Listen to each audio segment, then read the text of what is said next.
You thought Hollywood had the monopoly on scandals? Think again, because what just exploded out of Nanjing, China, makes Harvey Weinstein look like a sloppy amateur.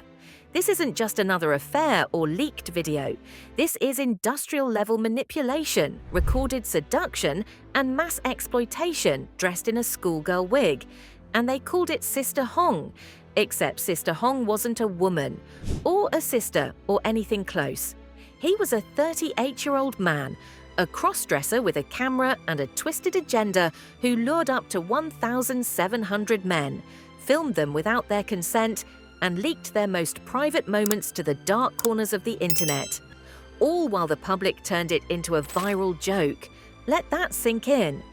This wasn't a bedroom betrayal or some celebrity cheating scandal.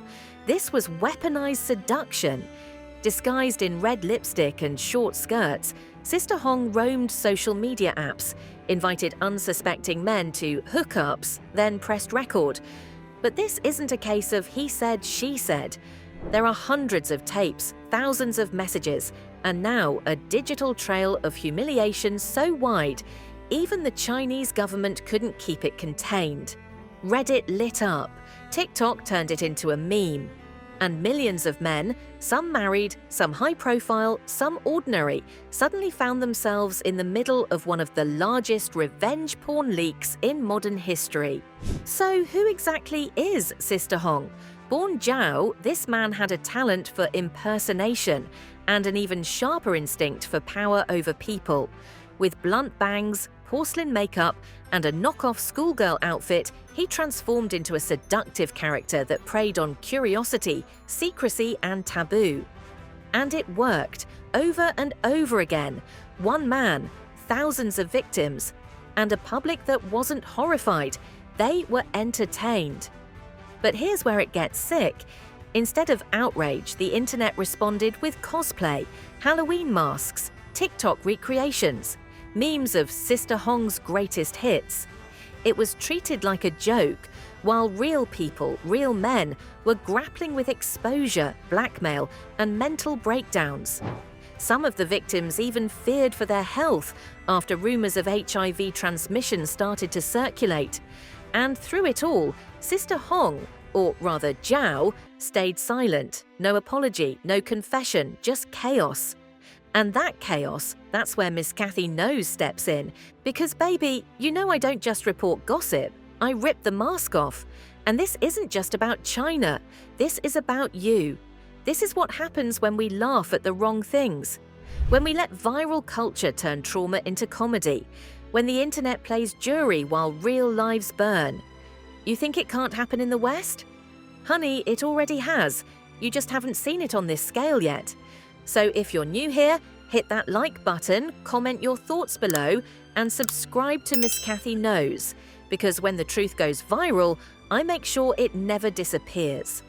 And trust me, we're just getting started. So imagine this, you're scrolling late at night, some random clip pops up, grainy footage, dim room, two people barely lit, and one of them is wearing a wig with straight cut bangs and red lipstick that looks like it was drawn on with a crayon. It looks weird, it looks funny. You double tap, you laugh, you repost. But what you don't know is that clip wasn't a prank. It wasn't staged. That man didn't know he was being recorded. And that woman, she never existed. That's how Sister Hong became an icon for all the wrong reasons. Once the videos started leaking, it didn't take long for the internet to turn into a firestorm. Chinese social media exploded.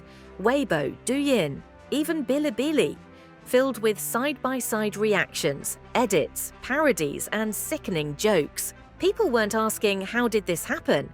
They were making dance trends out of it. They were selling costumes. There were tutorials on how to dress like Sister Hong. Like it was some character from a drama, not a predator who filmed up to 1,700 men without consent. And it gets worse, because instead of protecting the victims, the internet decided to identify them. Faces were zoomed in, voices enhanced. Entire comment threads were devoted to figuring out which government official, which teacher, which married man appeared in the footage. And when some victims came forward, they were mocked, dismissed, told they should have known or must have wanted it.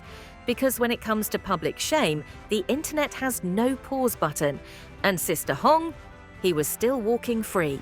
There were whispers about bribes, about local police being slow to act, about higher-ups who might have been involved and didn't want their own tapes to surface.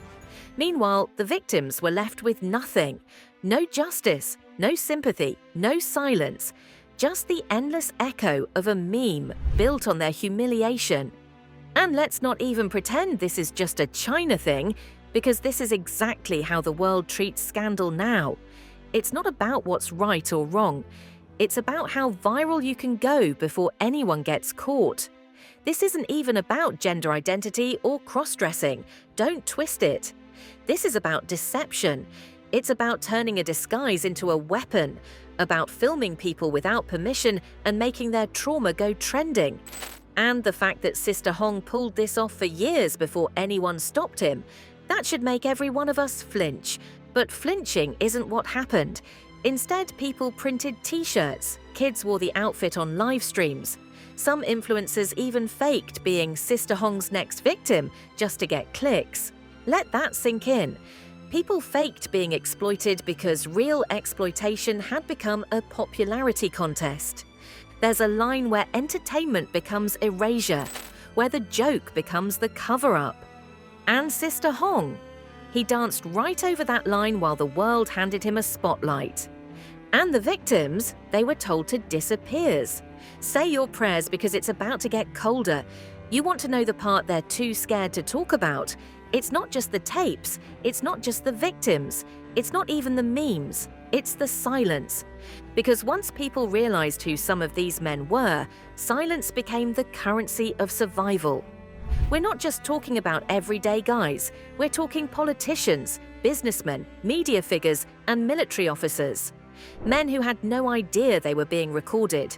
Men who thought they were walking into a hookup and walked out branded with a digital scar they could never scrub off. And then came the whispers, the rumors of blackmail, of payoffs, of people who disappeared off the grid, of private clinics flooded with anonymous patients afraid they'd caught more than humiliation. Because the rumor mill didn't stop at sex. It kept spinning, fast, HIV, revenge setups. Some claimed it was a deliberate infection campaign. Others swore it was a social experiment gone rogue. And when authorities stepped in, they didn't shut it down, they muted it. Statements were vague, charges were buried in technical terms, and Sister Hong's name vanished from official media almost overnight. Which tells you one thing, someone powerful got touched. That's why this wasn't just a sex scandal, it was a map, a trail of dirty secrets. A threat to every man who thought his position made him untouchable.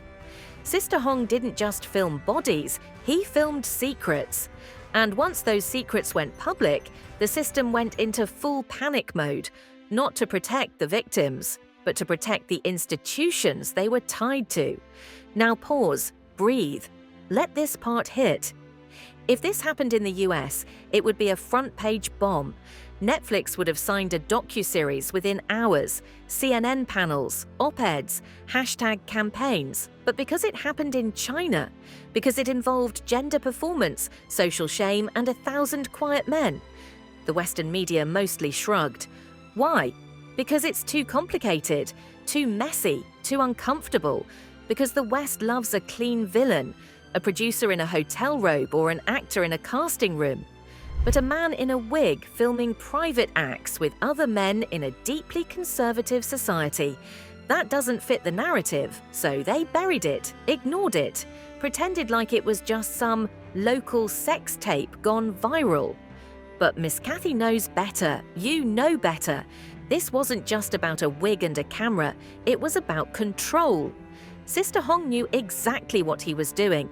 He created a persona, studied psychology, exploited desire, and filmed shame. He didn't just seduce, he trapped. He made himself a fantasy and then turned that fantasy into footage. And he didn't stop until the world caught up. And even now, even after the arrest, after the scandal broke wide open, there are still hundreds of unnamed victims out there, watching, waiting, hoping their tape doesn't drop next. Because when a predator becomes a punchline, the real damage hides in silence. So the next time someone jokes about Sister Hong, remember, this wasn't a character, it was a blueprint for how the internet doesn't just enable predators, sometimes it rewards them. Stay loud, stay sharp. And remember, what goes viral often hides what's truly vile. This was Miss Cathy Knows, and baby, I just told you what no one else dared to say.